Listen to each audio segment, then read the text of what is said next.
Welcome back, everybody. Today we have Prof. Dhami in the building. He's the fourth year coordinator at UBC Dental Hygiene Program, and he was my third year coordinator and community instructor when I was placed in a low-income housing area, and we got to spend a lot of time together, kind of off base, and it really made me really interested in his professional career and kind of him and his professional journey, being able to navigate through the industry typically dominated by women, and his contributions to the program have been amazing in the last recent years. At our last touch base in the UBC Purple Night, I learned about the recent efforts for UBC to boost up their entrepreneurship programs. And as highlighted through our year, I think this was one of the biggest missing aspects to the whole program. So I was really excited to see this, and I'm so glad to have you on so that we can kind of get to know what are the advancements in the program and how things are shifting. How are you today? Good? I'm good. Thank you for having me on your podcast. This is great. I think it's, definitely a niche market that not many people are tapping into, so it's great that you're doing it, and that's partly why I'm here, is because I want to encourage this type of endeavors, right, to put dental hygiene as a profession, just to kind of showcase, what you can do with the profession, not just be in a clinical setting, which is, probably maybe 80 to 90% of people, right? But we definitely have lots of room to grow, and that's where even the social entrepreneurship piece is coming in. Is we're encouraging people to think outside the box with our profession. What can we do? What can they accomplish? And really excited to chat some more about that today. Yeah, exactly. And to kind of give my experience through like the program and the career and how it's kind of led me to where I am in what I'm doing right now, I would say there were some fundamental skills that were taught through the community aspect of the program that are very similar to wanting to do startups, just because it's almost like you're preparing like a government proposal in a way for the aspects of like second year, where you're like kind of preparing how to teach, like, let's say, care aides to improve the oral hygiene of the clients, right? So in these cases, we had to do like SWOT analysis, we had to do kind of landscape surveys, we had to do kind of market analysis, and I think these all kind of contributed to my ability to formulate my target audience, and also be able to kind of tailor my pitch deck for my company in order to kind of look more needed, like the service to actually look like it's needed. And also it's a fundamental skill if you're going for any type of funding through the government, so bursaries, grants, these type of things. Not so much maybe VC. I think that's a whole other skill set that was missing at the time I was in UBC, but maybe that's been improved. But from that aspect, for sure, and also just having a specific expertise within the industry really does give you a multifaceted kind of skill set in order to navigate the industry as a company. So It's been really good. I really only needed a year of experience to kind of figure out my footing and decide how I want to contribute to the industry. So what are some of the entrepreneurial aspects that have been added to the program? Yeah, so I'm glad you mentioned that community really helped you in that aspect, because the whole idea of social entrepreneurship is to do social good while doing financial good for yourself, right? So the idea is to find that win-win situation where you're helping a subset maybe you're working with, for example, children with autism. We know that they're more comfortable in their own home environments, and maybe you're oral health care provider, a primary care. I don't like saying dental hygienist. We're primary oral health care providers, and you're going to go and provide care to those individuals in the settings they're more comfortable with now. So maybe you take some extra training on how to work with individuals that live with autism, and become an expert in that one area, and serve that one population. Now you're providing social good for that population. At the same time, you're being rewarded for providing social good, right? So Yeah. so what we do is we help students um, design. They come up with their own ideas of what they want to pursue as a business, and we go through the entire first and second term just helping them design a full complete business plan, on thinking about, what is their business plan, how feasible is it, what's their capital requirements, how are they going to market it, what are the legal and tax implications, and so I'll have a lawyer come and speak to the students about, incorporation, and how to set up your corporation, what kind of things to consider when you are branding, copyright laws and things like that, that we probably don't think about, because that's not something we're exposed to much, especially as students, right? And I have a tax accountant come in and talk about, how to manage your company.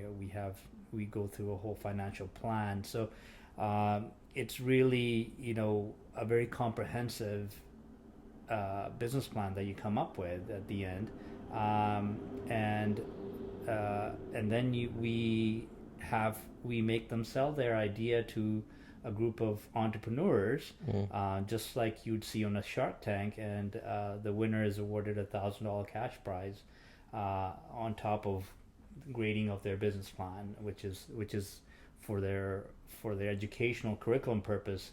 The business plan is graded, but we have an additional award for the winner of the Health Entrepreneurship Challenge. So yeah, it's, do I think everybody is going to do this course and become a business owner?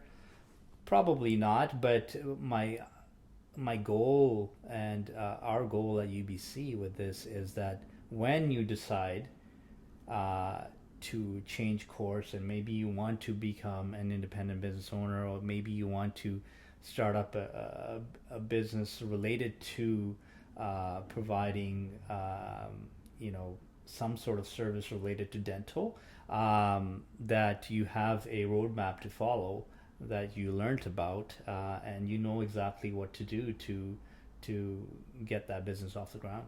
Exactly. Yeah.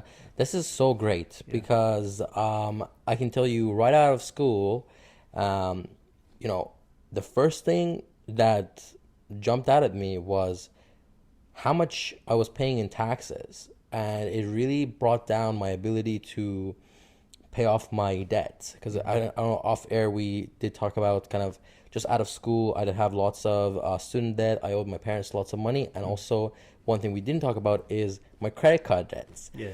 So I was kind of already spending like I was making money as a primary healthcare provider, but I wasn't, and the certification process took a very long time. So by the time I actually made money, I was already like 10K credit card debt on top of everything. Yeah. So anyways, I was trying to pay off my debt as quickly as I could, but I had all this tax being deducted. Then the more I worked, the more tax was getting deducted. So the first kind of company that I actually started was my subcontracting company. And during this process, I really realized, wow, I don't know anything about what it means to be a subcontractor. And I was kind of reflecting, and I was thinking, like, all these associate dentists that are graduating probably didn't learn much about being a contractor as well. So anyways, I did have to go to a lawyer and pay them to kind of helped me with the white papers of the company, and then incorporated it, and I was finally able to just like get all my money lump sum, pay off my debt, save for the tax, and it was all good. Until I started my other company, then it drained all my finances.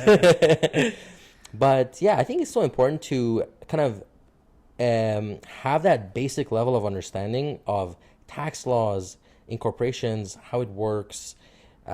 Maybe not so much necessary to learn, like go into more data, more information about like shares and, you know, dividends and those things, but definitely the fundamentals. I feel like they should teach even in like, even starting in high school. I think they should kind of help you understand it. Yeah.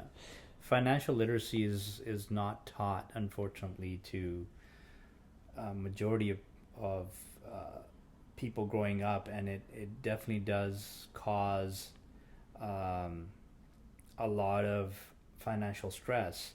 You know, a credit card is something that helps you. It's a convenience tool. You should have the money to pay off that credit card in full every month, and so what your purchases should reflect what you currently have. To, you know, it should not be that you're carrying a balance on your credit card at 22%, 20%, and if you even read the fine print of if you're making minimum payments, how long it would take you to actually pay off that debt, it's usually in the 20 to 30 year range before you're able ever to pay that off. So you know, you have to understand how interest can work for you and how interest can work against you, and you have to learn these concepts. I was very similar to you when I was young and got my first credit card, and I just almost thought like, oh, my limit is 8,000. I can spend as much as that, you know, and then I learned very quickly that this is not the way to be and go. But unfortunately, I learned the hard way, and just like you learned the hard way. And people need to maybe it's worthwhile to develop get a good accountant and develop a good relationship with them, and learn some of these things, you know, or maybe ask somebody that you know is doing well financially, you know, to mentor you, you know, and maybe not go directly ask to mentor you. It depends on the relationship you have, but maybe you can just ask them about, you know, how they manage their finances, you know, what sort of things have they learned over their lifetime, and people are more than willing to share, right? So, you know, I over time have learned not just to manage my expenses, but to save and then invest that money and, you know, grow it over time, and that's where, you know, the compounding effect happens, right? And it's, you know, so, and that's the thing though, it's what you make is not important as much as what you keep. Right? Exactly. So. Yeah. And you know what, because we kind of, as people with a dental hygiene, you know, education, you know, oftentimes they're drawn to the profession because they want to graduate faster.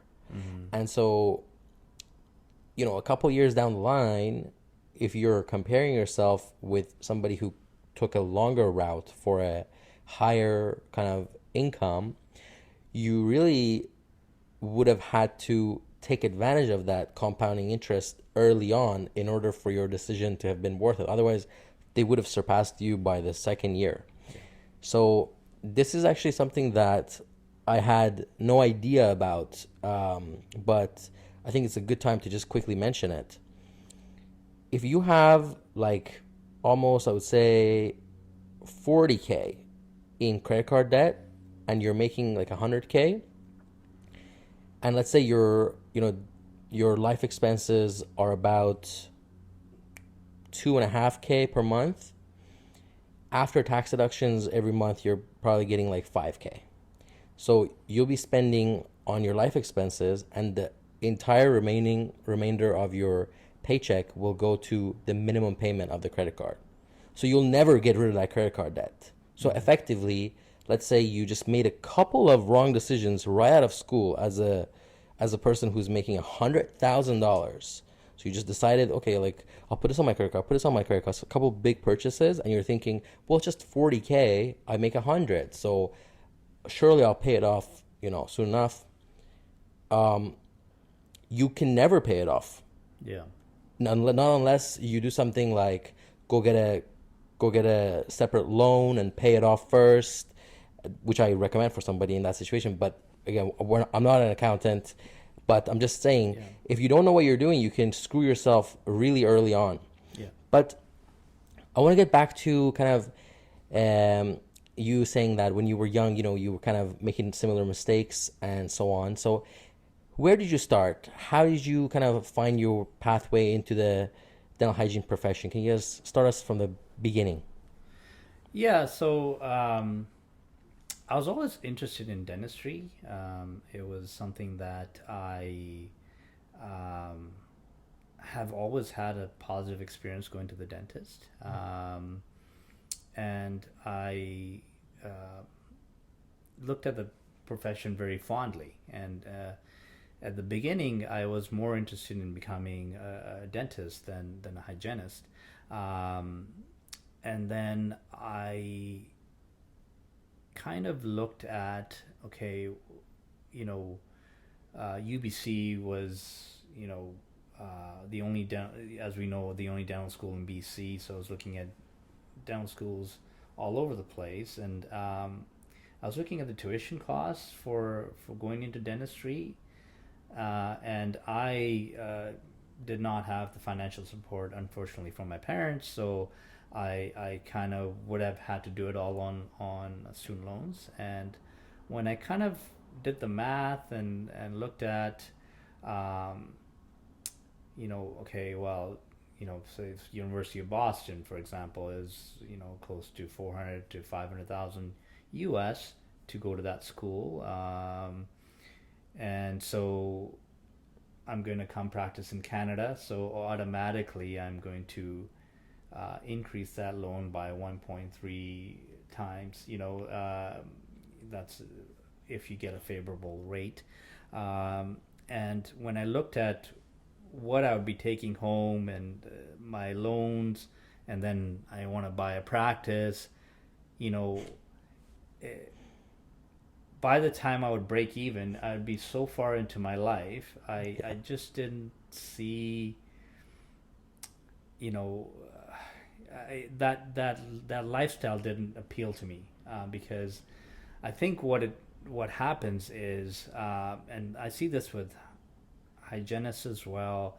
You graduate from school and you've kind of been living like a student, on a very low budget, and all of a sudden, you're getting paid 60, 70, 80, whatever you're getting paid, dollars an hour, probably not 80, but maybe 60 to 70. You're now, you still not, still haven't made the money, but you act like you have, and then you go and purchase, maybe you buy a new car, or you buy something very expensive. And the true thing is that I think it's this whole mentality of keeping up with the Joneses, or how does everybody else perceive you, and you need to show that you have wealth, and it's something that, a mentality that you have to get away from. The only person you want to compete against is yourself. You want to make yourself better every day. And for me, what gives me peace of mind is knowing that I have no debts, that I have money in the bank, that I can fund my lifestyle without financial stress. If you have a BMW that costs $100,000 and your payments are $1,500 a month, how much? Yeah, it's great that you're driving that car, but the level of stress that car is causing you, is it really worth it? Yeah. And so I then happened to, kind of, long story short, I was volunteering at Reach Dental Clinic, and I had the chance of, because I was doing this to, of course, build my resume up for dentistry, and but then I saw the hygienist there, and she'd started talking about her profession, and then I started job shadowing her while I was at Reach, and I was, up until that point, always thought that hygiene was a female profession. I never thought of a male doing it. But when I looked at what she was doing, she was working quite independently, and I didn't understand why we didn't have more males in the profession, because you do sort of run your own practice within a practice. You see your own clients, and then the dentist comes in, does an exam, but you are providing you're the primary care provider there. I don't think I could be, for example, a certified dental assistant. That's not something I could be, because you're working in such close proximity to, and that doesn't appeal to me. But I definitely saw as hygiene as being very autonomous and very independent, and I was more than happy to look into the profession. And the more I looked into it, the more appealing it became to me. And that's how I ended up applying and pursuing dental hygiene. Prior to that, I'd already finished my bachelor's degree at UBC, and like I said, I was all preparing to do dentistry until I looked more into it, and saw these, the math didn't make sense to me, to be honest. Yeah. So Absolutely, yeah. And something I've noticed very clearly is dentists have to work way harder. Like, I mean, you look at a dentist schedule and you look at a hygienist schedule. The dentist is probably seeing 15 people a day, whereas the hygienist is seeing the 7. So 7 to 8, typically. So a lot of that comes down to the fact that they have so much debt that they literally have to work so much to pay it off. Yeah. I would wager to say the majority of dentists that are working really, really hard and a lot of days per week probably don't want to be working that hard. I mean, you know what I mean? Like, who wants to? Because I know so many dentists that work 6 days a week and their schedule is packed. Yeah. And it seems to me like the ultimate luxury would be for you to reduce your workload.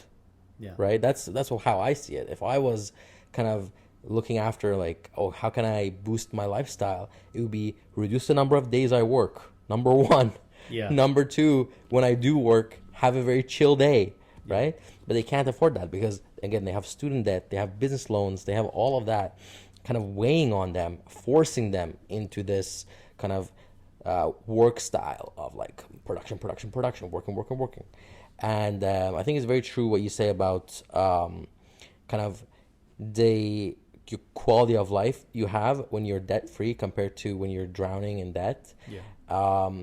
It really does also change your perspective, because when you're working, you're kind of thinking, let's say if you don't have any debt, you're kind of thinking, okay, like I just made money this month to afford this vacation. I just made enough money this month to put down contribute to my down payment, right? But when you're working in debt, I can tell you, at least right now, it's something like this.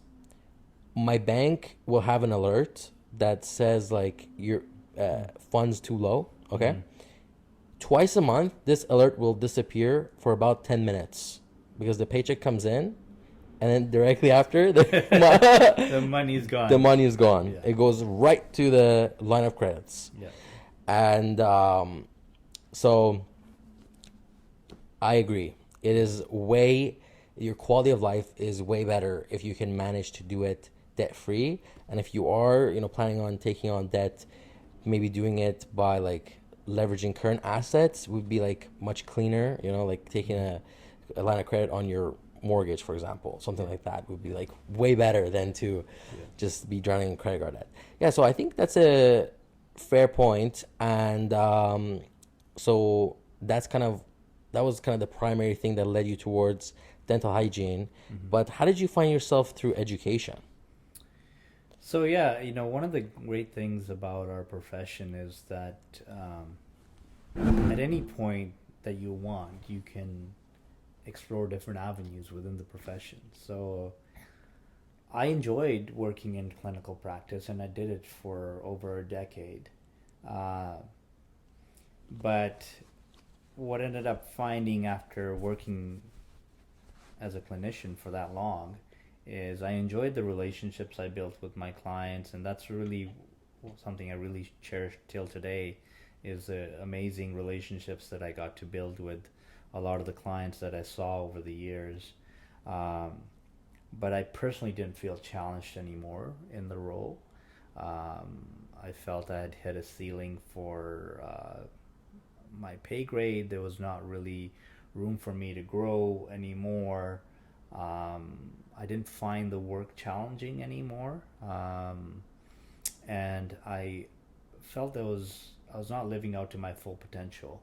So at that point, I had decided, what do I want to do? Maybe I want to pursue further education. And a very good friend of mine that you already know, Dr. Kanji, who was a year ahead of me in hygiene school, and has always sort of played that mentorship role for me, said, why don't you look at teaching? I think you do. He's known me quite well, so he said, I think you do well at it. And I thought about it, and I said, well, either way, I want to pursue my master's, and maybe I'll get a taste of teaching while I'm at UBC. So I decided to enroll in a master's program at UBC, and while I was pursuing my master's, I was also part-time clinical instructor, graduate clinical instructor at UBC, and I really found it enjoyable. I enjoyed working with students. I enjoyed imparting my knowledge. All the things that I've learned over the years, I was able to kind of share and help the students along, and that aspect really felt good to me. And so I pursued my master's, and then of course came this roller coaster of working towards becoming a full-time faculty member, which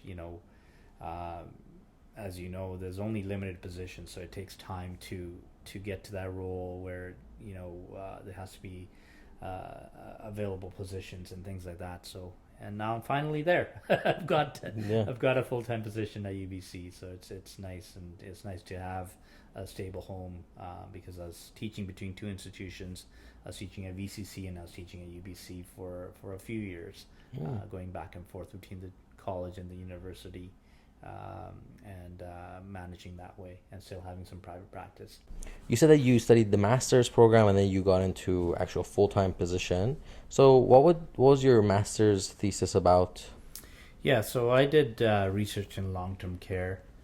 And I looked at a very specific aspect, because we see that in long-term care, the oral health has been declining for many years. So, and hygienists have tried to do in-service, education, and things aren't improving. So, can you just bring that mic down a little bit? Yeah. Just bring it down so it's not covering your face. Yeah. So,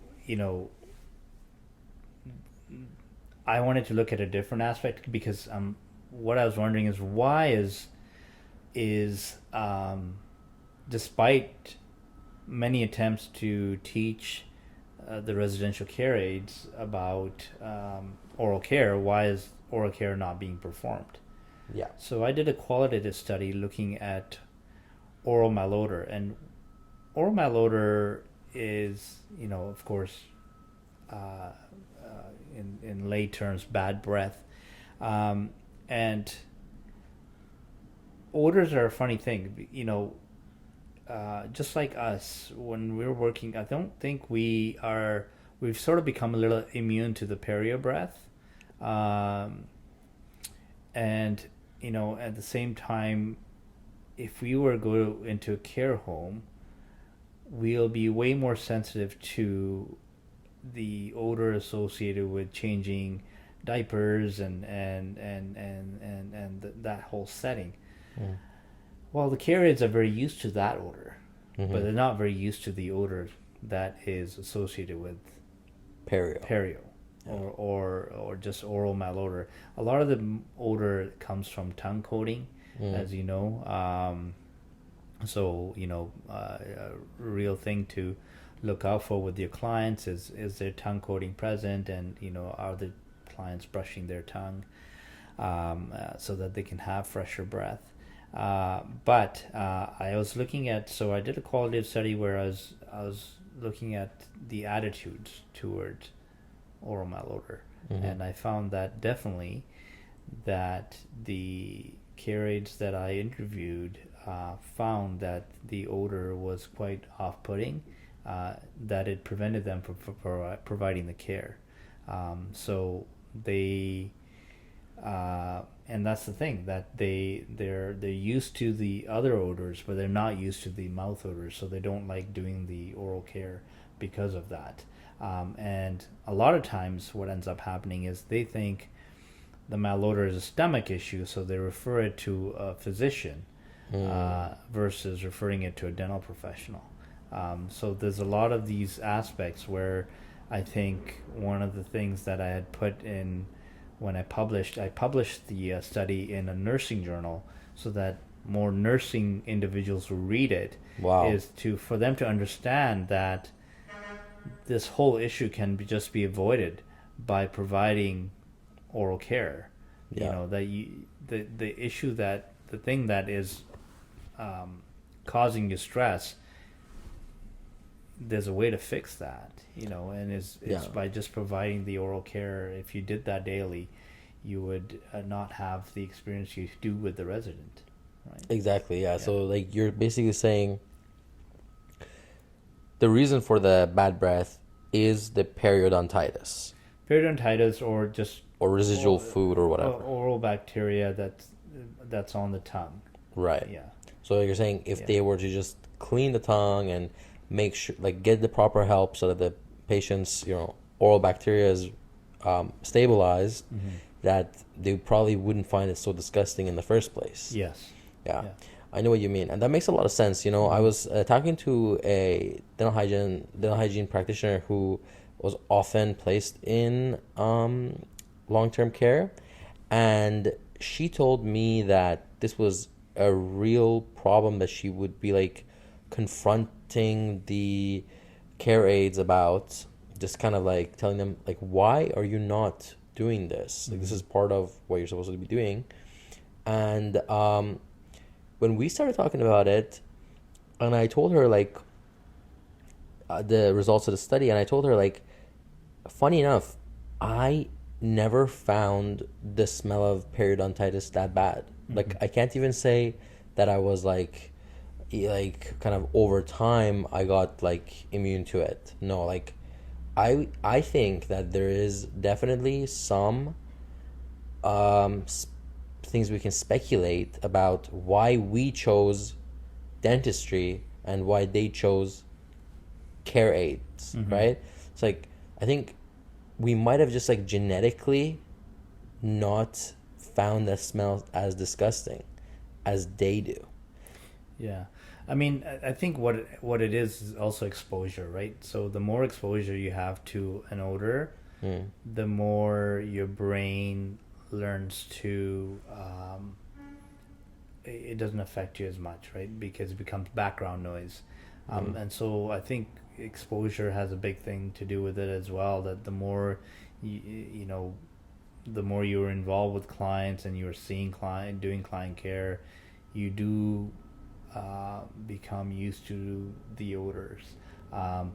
Now the aspect also, odor is definitely one of them, but the care aides are overworked, so they do find that they don't have enough time. And the challenge is that with a resident in a care home, you can see their hair out of place, you can see their clothing out of place, you can see maybe nails or whatever, but anything happening inside the mouth is not visible to anyone. So it's easy to skip, right? It's easy to not take care of because it's not something that's readily visible. Also, I think one of the things is that it's the first time that the carids find that they're entering the body, because they have to go into a cavity to clean, versus everything they do is involved with just changing and cleaning The outside. the outside. They're not ever entering the body, and they feel like they're entering the body when they are Yeah. going in the mouth. Yeah. Exactly. Yeah. You're right about that. Yeah. I think like nurses would probably be more comfortable Yes. doing this Yeah. than carids would be. Yeah. Do you think that there is any like way to help this process along instead of educating the carids? Is there any way we can like create some sort of mouth rinse that will like dissolve plaque without killing all the all the microbiome or something like it's that? challenging with mouth rinses because a lot of times with the elderly population, you're dealing with dysphagia, you're dealing with issues of swallowing, and so you know it might cause a choking hazard. So I think the biggest thing is to just increase the level of education. Maybe we include one of the suggestions that I had put in the study is just maybe we include it in their training, to have an oral care aspect in their training, and actually maybe have it taught by a dental professional, so that they can kind of really they come out with that training and they're well versed in knowing what to do. But it just comes from advocating, trying to change the culture, right? And so it's not an easy thing to do, but you do the best you can, to try to institute change. That's really interesting. Yeah. Yeah. And another thing I just thought about was they're probably getting the hardest cases, right? Like they're getting people with perio, bone loss, missing teeth, denture, like partials, Yeah. and like so it must And more be importantly, they're dealing complicated. with people that are living with dementia a lot of Yeah. times, which they may be combative against the care, and so Yeah. it's a lot tough. And also, we have probably the most. It's very complex now. There's more and more people that are getting implants and very very complex dental work that has been done over the years. There's a lot of hardware a lot of Yeah. individuals have in their mouths. So Exactly. Must make it complicated. Yeah. So your role as a fourth year coordinator, are you liking it? Do you feel like this is something that you can see yourself doing long term? I really do enjoy my role as fourth year coordinator. I think, and it's also working with the senior class. They already have the basic skills by fourth year, so we can talk about have more in depth conversations about how they see their career and where they see themselves. And so that's what I really enjoy, those teachable moments where we can discuss, and go into depth on issues, right? So, but it's definitely been so far a very rewarding aspect, and I've thoroughly enjoyed it, and hopefully will continue to serve in this capacity for the near future, and we'll see where things take me from there. Gotcha. Yeah. And just to give our audience, because our audience is primarily dental hygienists Yes. right now, so we kind of want to introduce to them like other career options and kind of what they can expect. Can you give us like an idea about other professions there are in education and kind of how much hygienists can expect to make from those occupations, and what's like the workload of each occupation? So I think what we first of all have to look at is what is the total benefit package, right? Mhm. Not just looking at straight dollar for dollar. Yeah. When I was working as a hygienist, I didn't have any benefits outside of dental, right? I made my pay, and then the other thing we just talked about was that I was booked solid and had to just keep showing up to work to make my money. With teaching, I have a lot more autonomy on my time. So I do teach from home. One day I run a community clinic on Wednesdays. I only go to UBC campus twice a week. And so it allows me to have a very flexible schedule that I enjoy working with. But secondly, I get a pension, which I didn't get with working as a hygienist. I get benefits fully covered. And that goes a long ways, right? Because absolutely. I had to think about what my future looks like. And of course, teaching does pay better than I did working as a hygienist. You're usually starting at a six-figure salary and then moving up from there. Nice. In being an educator, fully employed educator, I would have to say, because if you're working part-time, you're not making that much. But are these benefits and pension plans, are these available to any full-time employee of the university? So I'm part of what they call the faculty association. So that happens once you become a full-time employee that's hired at what we call so the scale goes from like 1.0 down to 0.1. So just like the 0.1 is 10%, and of course 1.0 is 100%. So once you get to anything above 0.5, you become, I think, part of the FA. But I'm not quite sure on that. But I know definitely once you are full time, you'll become part of the association, and then you'll get all the benefits. Yeah. Gotcha. Yeah. But that really does go a long way. And I think the pension plan is very favored, right? It's like a certain percentage on top of what you contribute yourself. Yes. Yeah. And it adds up fast. And you get to also dictate, you do have some control over how it's invested.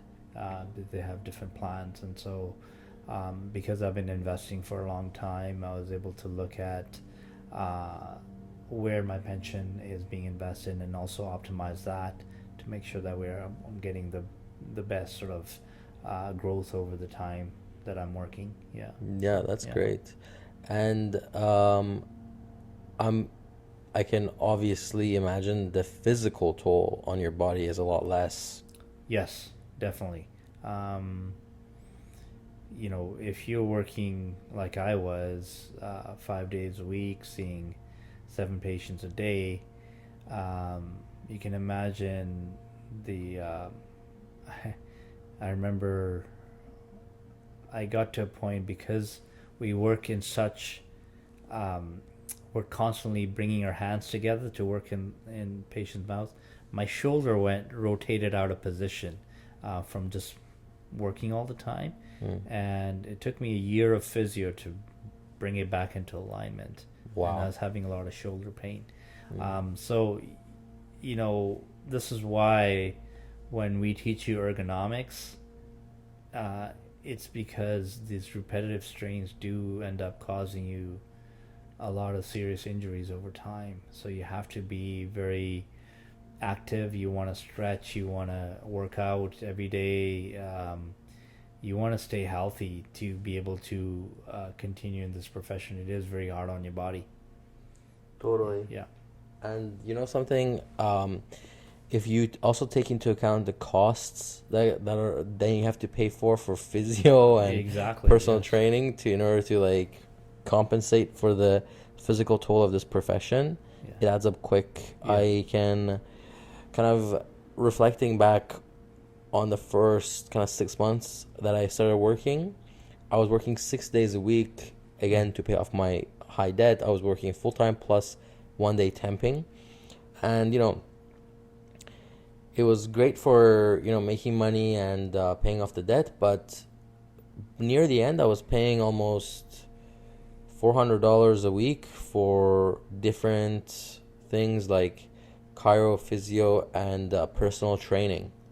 So it was almost like I literally like thought to myself, I was like, wait, $400 a week is 1 day of my wage. So I can literally just work 1 day less, and I might not need to pay this much to compensate for the workload. Yeah. So I reduced my workload, and it helped. And then I still felt it. I reduced it more. So now I work 3 to 4 days a week, especially because now I'm more tied up with the Tempbid and all the duties I have as a CEO of Tempbid. But I totally agree. Yeah. This physical toll was something that made me not see myself as a clinical hygienist, like working in private practice for the whole duration of my professional practice. And it's really what made me want to branch out. So when I went to when I had paid off my debt, I was able to save up for New Zealand. Yeah. So I went there, and I was fat. I was just miserable. And we took so many photos on that vacation. I didn't post any of it because I was just so unhappy with the way I looked. I think I was like 92 kilograms, and I'm not very tall, so that was a lot. Yeah. I was definitely way above obese threshold. Yeah. And when I came back, I was like, you know what, I'm not going to work as much. So I reduced my workload, started this company, and now I feel like this 3-day to 4-day week is something I can sustain for much longer. And I think maybe if more professionals, hygienists did this, we could bring up our average of career span. Yeah. Because right now it's at 15 years. Yeah. And there's a lot of investment. At least if you're getting a bachelor's degree, 100K down. Yeah.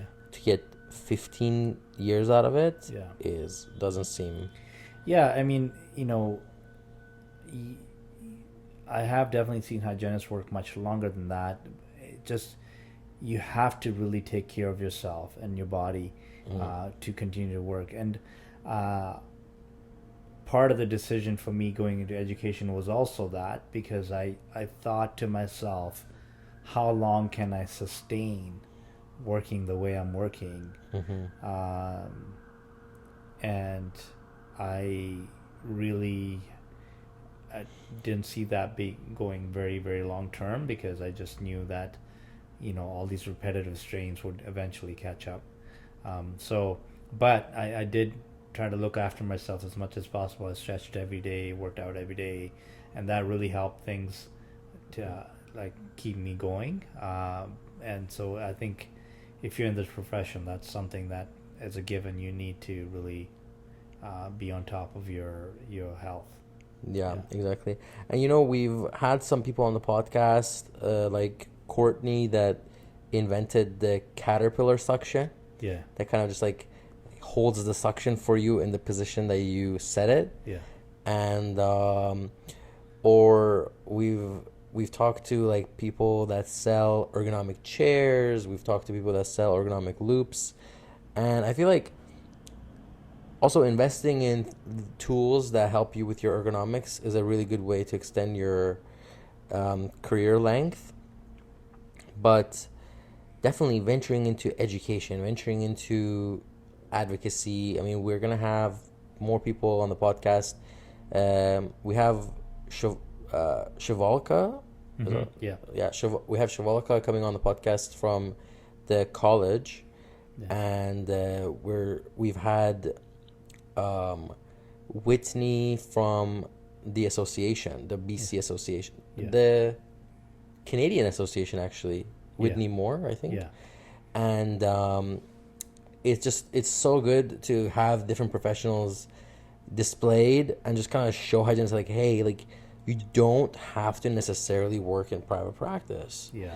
And one thing that was pointed out to me by independent practitioners that I've found to be a really good argument was, I was telling them okay, well, oftentimes to be a independent practitioner and still sustain yourself, you have to do outreach clinic where you're going and practicing with not great ergonomics. If you're practicing on the geriatric population, you're not going to have good ergonomics. It's just way too difficult. Yeah. And one thing that was pointed out to me was, that's true, but I also work twice a week. Yeah. I don't work 5 days a week, and I make more than somebody that makes 5 days a week Yeah. in a private practice. Yeah. Doing perfect ergonomics, but Yeah. like I work way less, and that's like such a good benefit of this that I oversaw, which was you can actually just work way less and make more money per hour. Yeah. It's so nice to see professionals doing more with the career within kind of the limitations of the regulatory body. Obviously, going into education, you're kind of freeing yourself up from the regulations and kind of more so going based on your education and your competence as a scholar. Mm-hmm. So I think education is definitely one route that I've always pushed, and I think that there's also potential. So for our audience that's maybe currently not hygienists, maybe they're CDAs and they're thinking about entering the hygiene profession, or maybe they don't have any dental background and they kind of just heard about hygiene through friends and family and they're kind of interested in the program. What are some things that you would recommend for them when applying, or kind of some things you recommend for them to build some experience? Anything really? Yeah. So the first thing I would say is that go and job shadow. Go.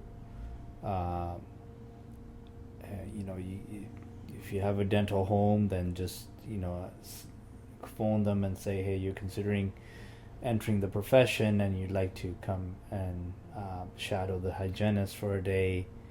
And before you go, make a list of questions, right? And ask lots of questions.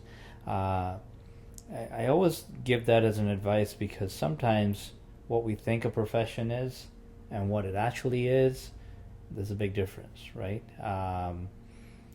And then, I think you also have to look at, what is your personality like? Do you really like working with people? Because it's a very it's a profession where you are working with people in a very intimate setting, where you're just with your client, you're talking to them, you're of course being professional, and at the same time you have to work in their mouth. So you have to realize that it takes a certain type of skill to do that, right? You have to have some you have to be comfortable with that level of communication, right? So I would say that those two things, just evaluate. One, go in shadow and ask questions about lifestyle, and what attracted that professional to that profession. Ask lots of questions. Secondly, it's just it is a wonderful profession. I've really enjoyed it. I've been doing it for 18 years now. And I think the fact that we focus on prevention, we focus on, bettering, not just oral health but overall health.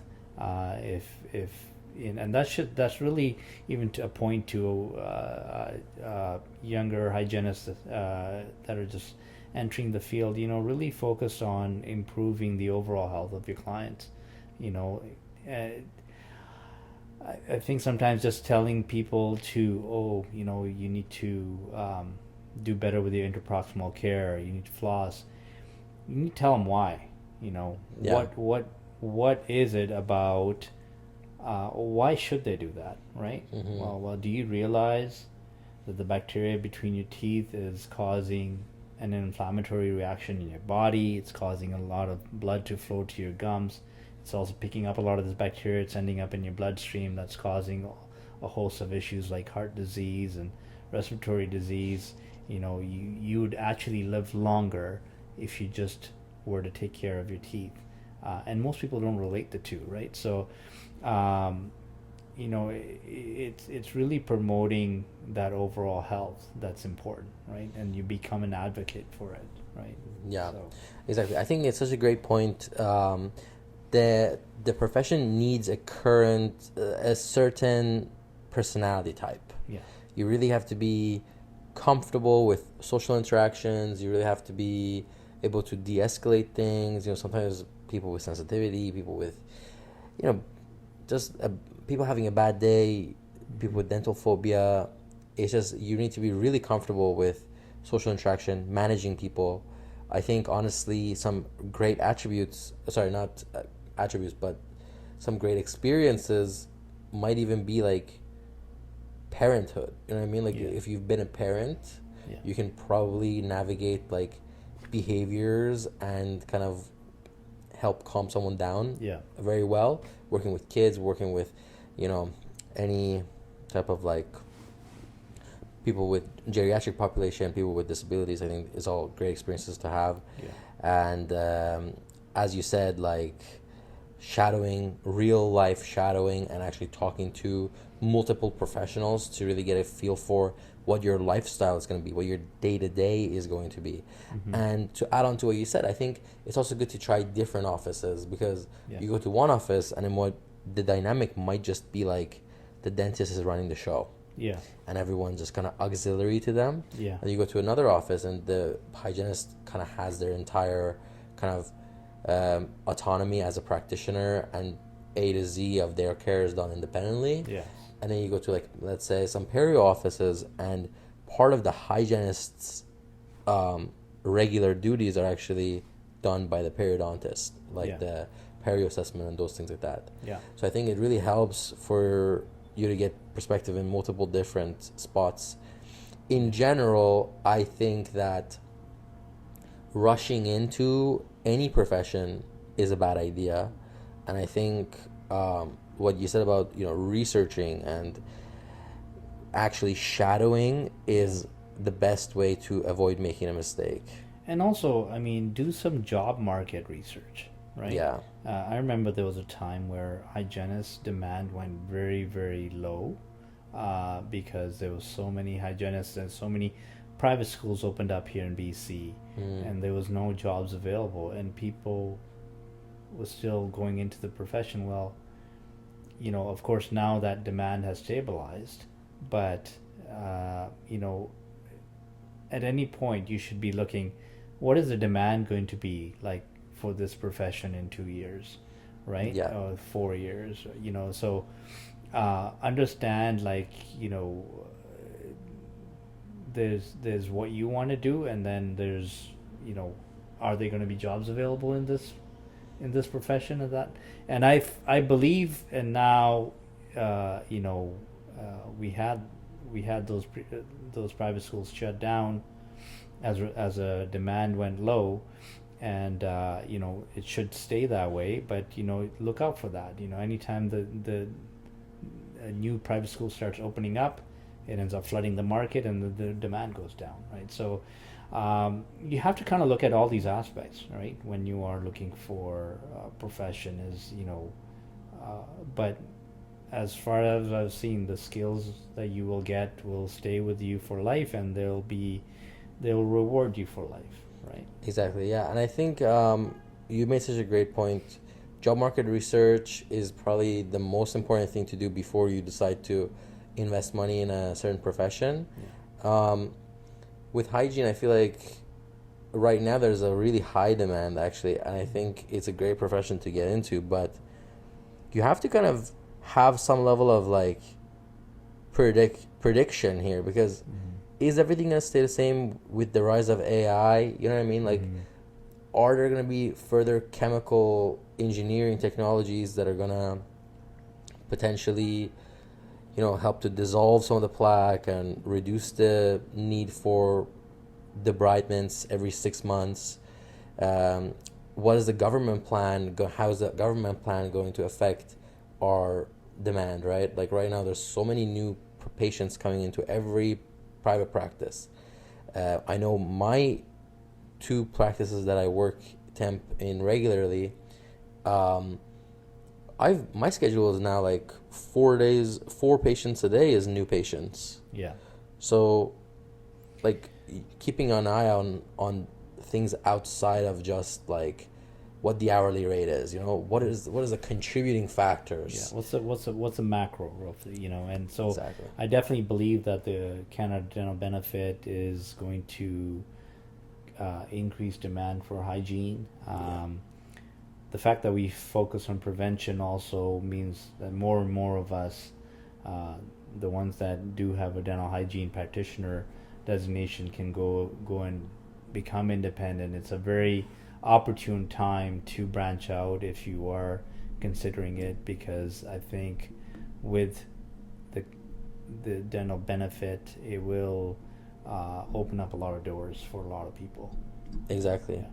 Thank you so much, Prof. Dhami, for coming in today and talking to our audience about your professional history, about the career itself, and about alternative routes that they can take, and kind of sharing more experience about community work and insights into the world of long-term care.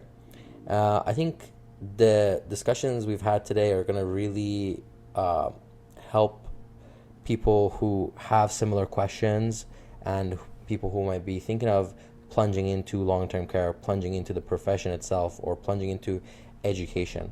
And I think that it really will give them some additional insight. Is there any way that the audience can contact you for questions regarding kind of the things we discussed today? Sure, they can email me on my UBC email, which is cdhami@dentistry.ubc.ca. Maybe you can post it. Sure. Happy to field any questions and help anyone that is considering the profession or looking into teaching or whatever aspect. Absolutely. Yeah. Thank you so much again for coming on the podcast. I know the traffic was crazy today and you still made it on time, so I really appreciate it. Thank you so much. Thank you for having me. Appreciate it.